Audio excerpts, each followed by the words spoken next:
ဝါဒီအကုံဆောင်းဝါဒီကူးကန်နေတဲ့အချိန်အားဆိုရင်တော့မီးဖိုးကောင်ကြောင့်အခြေပြပြဿနာတွေအခြေပြလောင်တာတွေအဖြစ်များတဲ့အချိန်မျိုးလည်းဖြစ်ပါတယ်ဆိုတော့ဒီနေ့ဗီဒီယိုလေးမှာဆိုရင်တော့မီးဖိုးကောင်ဆိုတာကဘလို့ကောင်လဲ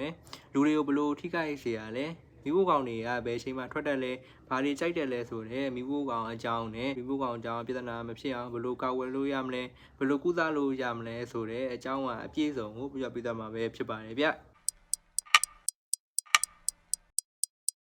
ရင်းဥဆိုမီးဖိုးကောင်အကြောင်းကနေစပြီးတော့ပြသွားပါမယ်ဗျမီးဖိုးကောင်ကိုတော့အင်္ဂလိပ်လိုဆိုရင်ဒီ Paradise Beetle လို့ခေါ်တယ်ပေါ့နော်ကမ္ဘာပေါ်မှာ Paradise Beetle မျိုးစိတ်ပေါင်း600ကျော်ရှိတဲ့နေရာမှာဒီမျိုးစိတ်အနေငယ်ရပဲလူတွေမှာရေပြားပြဿနာကိုဖြစ်စေပါတယ်သူ့ရဲ့ပုံစံအားဆိုရင်တော့အခုလိုပေါ့နော်ဒီလိမ်မောင်ရောင်နဲ့အနက်ရောင်စက်ကြားပုံစံဒီတေးသေးရှိလေးရှိပြီးတော့ရုပ်တရက်ကြည့်မယ်ဆိုရင်တော့ပရက်စိတ်နဲ့သွားပြီးတော့ပုံစံတူတယ်ပေါ့နော်မီးဖိုးကောင်တွေကိုတော့အပူပိုင်းဒေသတွေဖြစ်တဲ့အာဖရိကအာရှတောင်အမေရိကတိုက်စတဲ့နေရာတွေမှာတွေ့ရများပါတယ်သူတို့ကဆိုရင်ညဘက်မှာထွက်တာများပြီးတော့ပေါ့နော်ဒီမီးလင်းအောင်ကြိုက်ကြတယ်ဆိုတိုင်းသားအများပြီးတော့အင်းဆက်တွေပေါက်ဖွားရာဒီဂျာတိဖြစ်တဲ့မိုးဝါဒီအကုံဆောင်းဝါဒီကူးကန်နေတဲ့အချိန်တွေမှာပို့ပြီးတော့တွေ့ရများတဲ့အတွက်ကြောင့်ဒီအဲ့အချိန်မှာပဲပေါ့နော်လူတွေမှာလည်းရေပြပြဿနာတွေဖြစ်ကြတာများပါတယ်မီးဖိုးကောင်တွေကဆိုရင်တော့လေကင်းရှာကင်းတွေမြေဖေးနှန်းတွေအပင်တွေများပြီးတော့ခြုံထူတဲ့နေရာတွေမှာနေတာများလို့ကိုယ့်ရဲ့အိမ်ပတ်ဝန်းကျင်မှာပေါ့နော်စိုက်ခင်းတွေရှိရဲ့အပင်တွေများတယ်ဆိုရင်တော့ပို့ပြီးတော့တည်ထားဖို့လိုပါမယ်နော်ကဲအခုဆိုရင်မီးဖိုးကောင်အကြောင်းတွေပြပြီးဆိုတော့ကြတော့ဒီမီးဖိုးကောင်တွေကလူတွေကိုဘလို့အနေရဖြစ်စေလဲဆိုတဲ့အကြောင်းကိုဆက်ပြီးတော့ကြည့်လိုက်ရအောင်နော်အပြင်မှာတော့မီးဖိုးကောင်ကြိုက်တယ်တုတ်တယ်စသဖြင့်ပြောကြပေမဲ့တကယ်ကတော့မီးဖိုးကောင်ဆိုတာကကြိုက်လဲမကြိုက်ဆိုတုတ်လဲမတုတ်ပါဘူးဗျ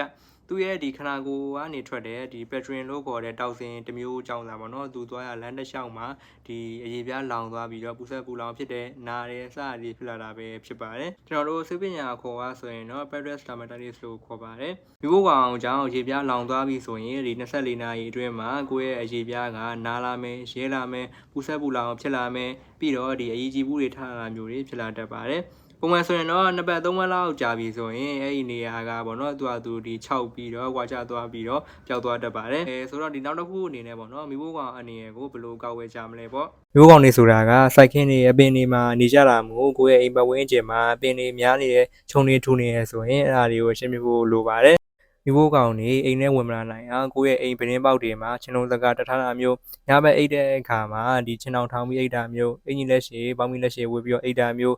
ပြီးတော့ဒီမီးပိတ်ပြီးတော့အိတ်တာမျိုးတွေလုပ်ပြီးလို့ရပါတယ်။ခါတလေအိယာကင်းတွေဝက်စားတွေပေါ်မှာမီးဖိုးကောင်တွေတက်နေရမျိုးတွေရှိလို့ပေါ့နော်။အမေရိကန်မှာအိယာကင်းကိုတခြားခါပြီးမှအိတ်တာမျိုးဝက်စားကိုတခြားခါပြီးမှဝက်တဲ့အကျင်တွေလှုပ်ထားပေးပါ။မီးဖိုးကောင်ကကိုယ့်ဘောတက်လာတာမျိုးတစ်ခုပေါ်ရှိနေတာမျိုးလို့တွေ့ရဆိုရင်လည်းကိုယ့်ရဲ့လက်နဲ့ပေါ့နော်ဓာတ်ရိုက်ကြီးသွားမကင်ပြီးဖို့အရေးကြီးပါတယ်။အဲ့လိုအချိန်တွေမှာဆိုရင်ပေါ့နော်လေနဲ့မှုတ်ပြီးတော့ထုတ်လိုက်တာမျိုးတစ်ခုနဲ့ပေါ့နော်ဒီ tissue နဲ့ဖြစ်ဖြစ်ဒီကင်ပြီးတော့ဒီအဝေးကိုလွတ်လိုက်တာမျိုးတွေလုပ်ပြီးလို့ရပါတယ်ဒီနေရာမှာတခုသတိထားဖို့လိုတာကဒီမီးဖိုးကောင်အရှင်မဟုတ်ဘဲနဲ့အသေးတွေ့ရဆိုရင်လည်းကိုယ့်ရဲ့လက်နဲ့ဓာတ်ရိုက်ကြီးသွားမကင်ပြီးဖို့အရေးကြီးရပေါ့နော်ဒီမီးဖိုးကောင်ကအသေးနေပေမဲ့သူ့ရဲ့ခနာကိုယ်တွေကဒီအစိတ်တွေတောင်စင်တွေရရှိနေနိုင်လို့ပေါ့နော်ကိုယ့်ရဲ့အရှိပြားလောင်သွားနိုင်ပါသေးတယ်ဒီလိုမီးဖိုးကောင်အကြောင်းအရှိပြားလောင်သွားခဲ့ပြီဆိုရင်လည်းအရင်စိတ်ပူကြမလို့ပါဘူးဗျသိချင်းမှာပဲအဲ့ဒီလောင်သွားတဲ့နေရာပေါ့နော်ရှည်နဲ့ဆက်ပြာနဲ့တရားဆေးပေးဖို့လိုပါတယ်နောက်ပြီးတော့ဒီရောင်နာတွေတက်တာအောင်ပေါ့နော်ရှည်ကက်ကပ်ပေးလို့ရတယ်ပြီးတော့ဒီရောင်နာတွေရဲတာတွေတက်တာအောင် antihistamine ဆေးမျိုးစားဖြစ်တယ်ပေါ့နော်ဒီဘာမီတိုနော်စစ်ထွေးစင်းတို့တောက်ပေးလို့လည်းရပါတယ်ဗျ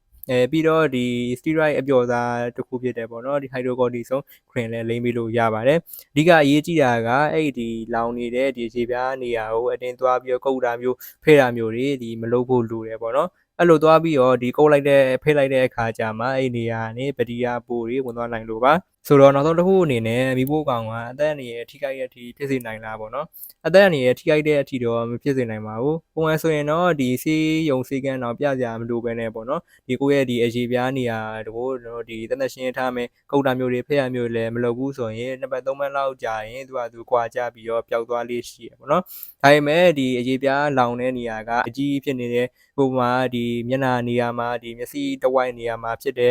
နောက်ပြီးတော့ဒီမီးဖိုးကောင်ကိုက်ပြီးတော့ပေါ့နော်ဒီအသက်ရှူချက်တာမျိုးတွေဒီဖြစ်လာတယ်ဆိုရင်တော့ကျွန်တော်တို့ဒီနီးစပ်ရာဆေးရုံဆေးကမှာပြသပြီးတော့ဆေးကုသမှုခံယူဖို့လိုပါတယ်နော်ကဲအခုဆိုရင်တော့မီးဖိုးကောင်အကြောင်းကိုတရားသိသွားပြီလို့ယုံကြည်ပါတယ်အခုဆိုရင်လည်းပေါ့နော်ဒီမီးဖိုးကောင်အကြောင်းအရေးပြပြဿနာတွေများနေတဲ့အချိန်ဖြစ်တဲ့အတွက်ကြောင့်တခြားသူတွေလည်းမီးဖိုးကောင်အနေနဲ့ကာဝယ်နိုင်အောင်အခုဗီဒီယိုလေးကို share ပေးပါအောင်နော်